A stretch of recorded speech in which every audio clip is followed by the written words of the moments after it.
So I'm back here with Yasha. It's the Coronation weekend, so we're going to have a discussion which I'm sure will involve touching on subjects of royalty in different ways. How are you, Yasha? I think I'm probably where I expected to be by now, but I'm feeling completely spaced out. But as we agreed, we were going to have these sessions irrespective of how I feel.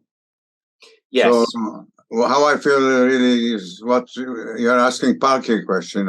You can answer. I am, and I can see from your persona, from your there's a very feel that this you probably would have counselled if it wasn't part of this quest. If I was, yes. But the reason is because I feel very, very tired, absolutely fatigued. I feel just exhausted. It's one of the stages, I think. But as I said, I'm meeting my granddaughter after this session, and we're going to go to an Italian restaurant, which I look forward to. My appetite hasn't left me, although I've lost 30 kilos since I got Parkinson's. So I'm weighing 80 kilos, healthier than I've ever been for a long time. Well, it's good to see that you're managing to do things through it. Yes, but it's very interesting because you see, I've come to the conclusion that Parkinson is just an accumulation of diseases put together.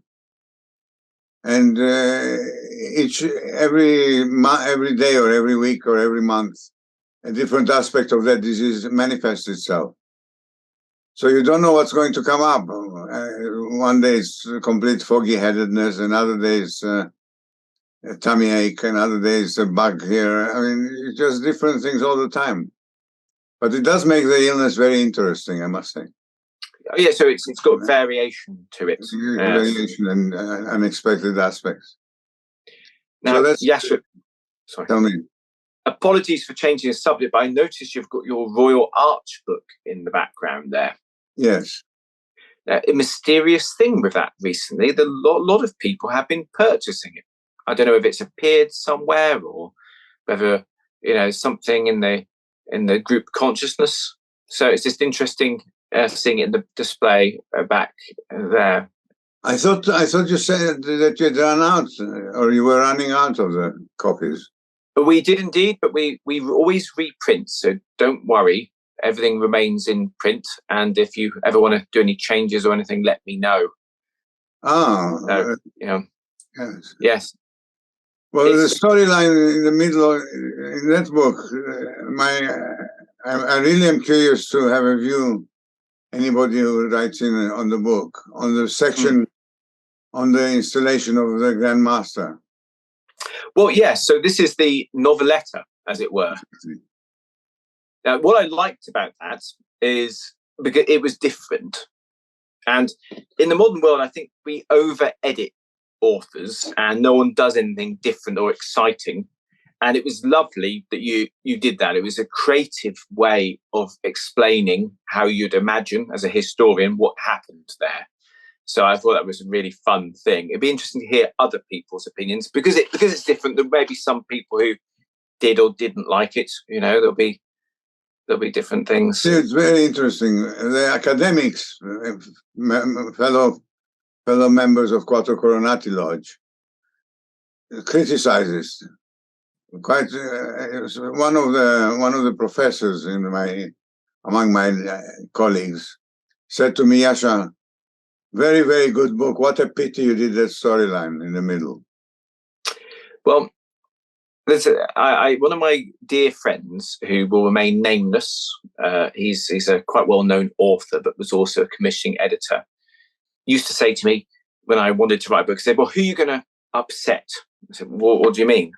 So, well, if you make it popular, you upset the academics. You make the academic, you upset the popular, the people who just want to be able to understand it straight by reading it. Who you're going to upset, make your decision. And but yes, I thought it was a creative and interesting thing to do there, and they could skip over that section. They didn't like important aspect, an important aspect of that noveletta is that the facts are the actual names and figures are all very true.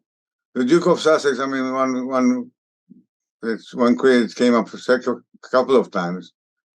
The Duke of Sussex actually practiced the ritual in Hebrew in the lodge, in lodge. Oh my word! And that is recorded. I've got the source and the origin of that. So the idea that the Duke of Sussex in 1800 whatever should actually do Hebrew ritual in a lodge. It's wonderful, isn't it? Absolutely. And this respect for Hebrew and a view that Hebrew has a special quality does appear in quite a few early Masonic works. Yes, which brings us to the coronation, doesn't it? Oh yes, yes. There was a representative of the Jewish people there to greet the king at his new appointment. Did you watch the coronation? A lot of it. I have problems concentrating for long, even now. Concentrating for long on one spot.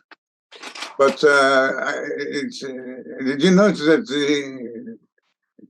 Prince Charles invited the Chief Rabbi to stay overnight at Buckingham Palace?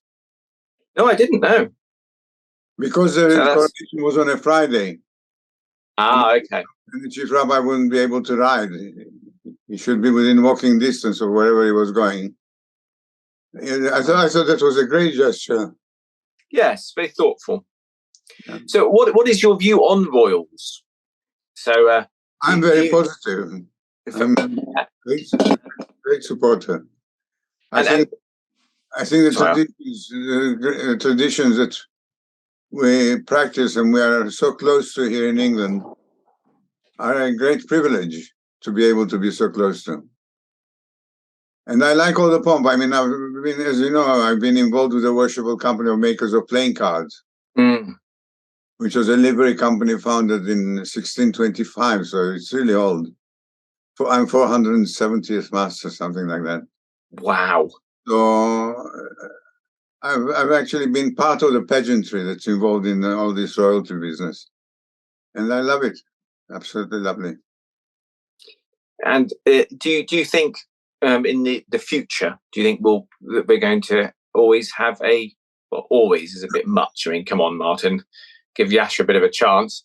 Do you think there's a role for royalty in this day and age in Great Britain? Do you think it's going to carry on for quite a while?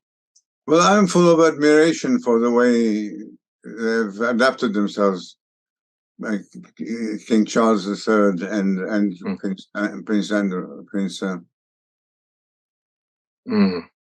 So I it's an intriguing thing. So for me, it's I've always had very positive experiences with interactions with royals. They've always been very good to me and very helpful, and I've always been very impressed by their character. Charles is particularly esoteric. Well, of course, he wrote a book on harmony, and he's a very thoughtful individual. I don't know I haven't actually read it myself.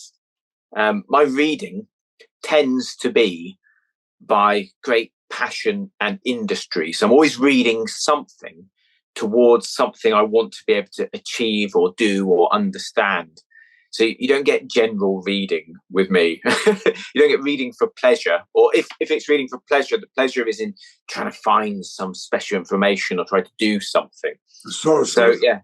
So if he'd written something that had something in there, I might have gone into that and so on.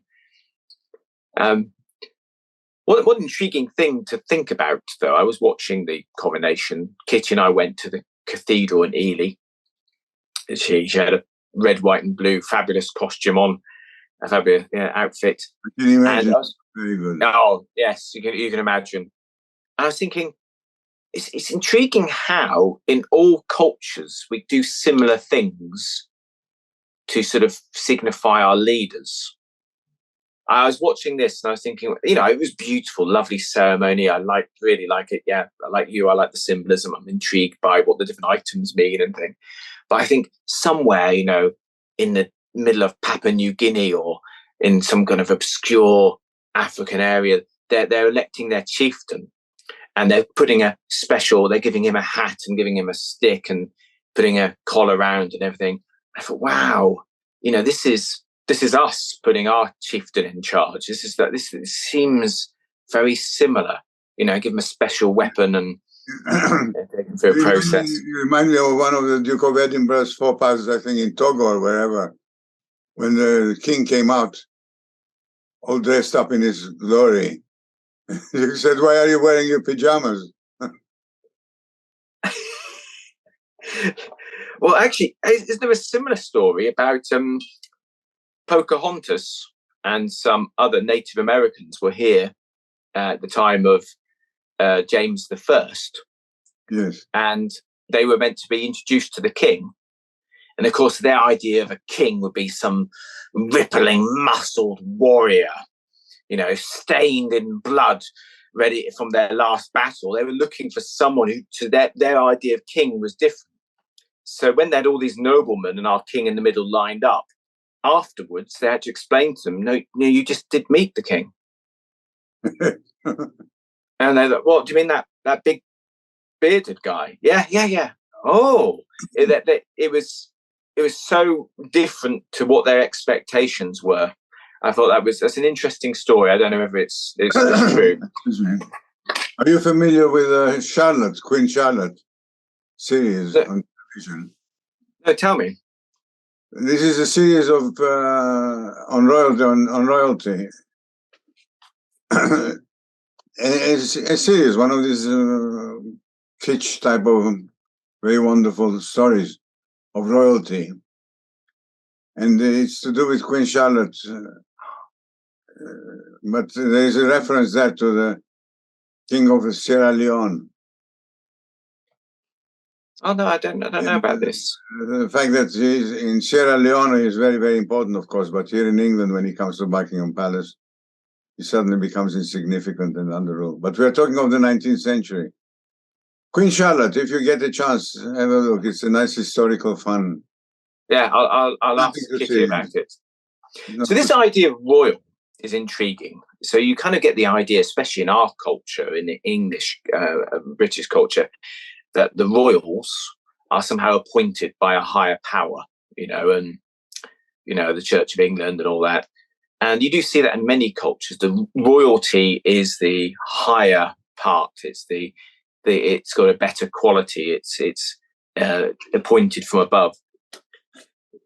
So what? And you hear Raja yoga, which is royal yoga. And I think, wow, okay, so what part of us is the bit that should be in charge? And this is something we keep going back to with what you're going through, because you're saying, I have to override things a lot. So right now, you say you're feeling tired and spacey, and probably have to control your body a bit. You're actually thinking, thank you for pointing that out. That makes it makes it harder. But yes, you're having to keep control a lot of the time. The higher part of yourself needs to be boss, and that's part of the path of life for us all as well. We have to sort of make sure the crown's on the right place, the right part of ourselves in the throne, in the driving seat. Well, the problem and the trick for that is to try and get the things you're thinking in the right order in your mind. Because my thinking, I can't think two things simultaneously. For example, if you talk on screen just now when we were getting ready for the session with Kindra, the moment the two of you spoke together, they felt like arrows hitting my brain. It was like electric shocks. So it's a strange feeling not to be in control of your own mind, to have to wait for the thoughts to tidy themselves up rather than to be able just to think on aggressively. at your own pace. Yes. No. Sorry, go on. So there's a few interesting things, and that's a really intriguing insight. So you need to just give yourself a bit of time and let the thoughts even themselves out before you make a decision, or to describe that a little bit more. Yes, I mean, I've been trying to say something to you for the last 10 minutes or so. And I really haven't managed to get it. I need to prepare it in my mind to be able to pass it, to communicate it onto my tongue, so to speak, so that I can talk it. Mm. And that is a genuinely physical process. Now Sorry, go on. Yeah, I was about to say, and I'm probably about to do to you what I'm about to describe. So we all have an experience, don't we, when we're talking to someone where you think, right, I'll say that. But the conversation carries on. And you think, I'll say that when he finishes, but it carries on. And then they finish, you think, oh, I can't remember what I was going to say. Exactly. Or else you don't get a chance to say it. Yeah, but you must have that more then, if you need to do a bit more prep. This is exactly what happens. And I'm still trying to tell you something. Let me know when it's formed. Well, it's formed. It's to do with royalty. Go on. I was thinking that Prince Charles, not Prince Charles, King Charles III, King Charles, has got this awareness, metaphysical aspect to his being, which is very overt about. He doesn't hide it. I remember we were taking fun of it when he was the Prince of Wales as a young man, talking to plants and things like that. Mm. But I think he has gained a lot of respect since then, and this is more in its correct context. Yes, no, I think you're correct there, and likewise, I think some people are a little bit more favourable towards the events of his life as well. So I think.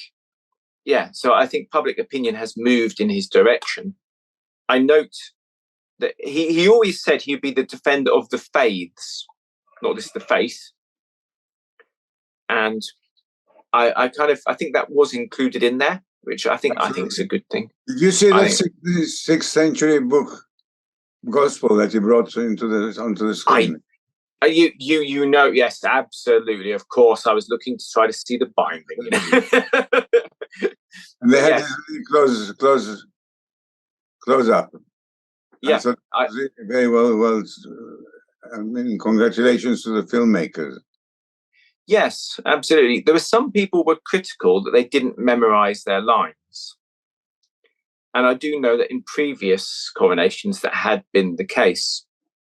But I'm also compassionate that, can you imagine if you are Prince Charles, now King Charles, this is your coronation, you're in I don't know how old he is now, in his 70s? Yes. Yeah. And you've got this big event. And suddenly then, in the big events like that, simple things become really tough, don't they? You just have to say, yes, I promise to do this. But in front of, the whole of the world is. Yes, but I think there's an element also of a very, very complex. I mean, the coronation was a very complex coronation. To read. Are you there? Yeah, I think we broke up there for a few moments. Are you still there yourself? I'm back. I'm here. Can you hear me? I can. I don't know what happened there, but I'll say what I was going to say again. I can understand why, in a position of such pressure, Charles, in front of the whole world, would want a prompt, a piece of paper to read from, because you make a mistake and everyone on the globe sees it. I thought that exchange between the young boy and inviting the king to be king of all kings. Yes. And how does it respond? That simple exchange, because it was kept simple, became very, very powerful. I think so. Yeah. That been more complex, maybe in Saxon English or something to make it more historical, I think it would have spoiled it. I think they chose the absolute correct pitch. Now, were you aware? Do you know who I'm talking about if I say Fruella Benjamin? Do you know this person? The name is familiar. So Fruella Benjamin was a presenter, a children's presenter on Play School. Right. When I was a child, and now she's a Baroness, Benjamin, and it was just amazing to see her there. Sort of like my sort of inner toddler recognized her from my, seeing her, in my childhood. And she was one of the few sort of. She was your mentor.